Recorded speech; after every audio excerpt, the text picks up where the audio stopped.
मराठा आरक्षण उपसमितीचे अध्यक्ष राधाकृष्ण विखे पाटील यांनी स्पष्ट केलं आहे।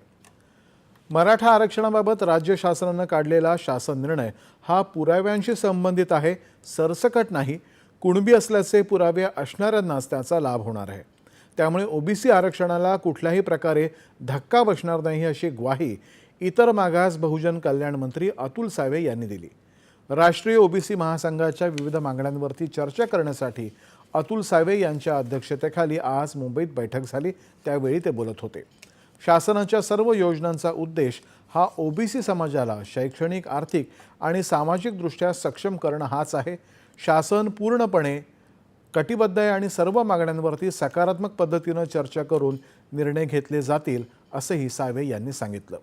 ओबीसी समाजाच्या विविध मागण्यांवरती यावेळी सखोल चर्चा करण्यात आली।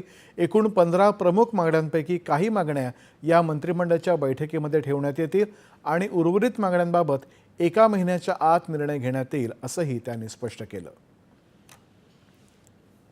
कामगार संघटनांच्या सूचना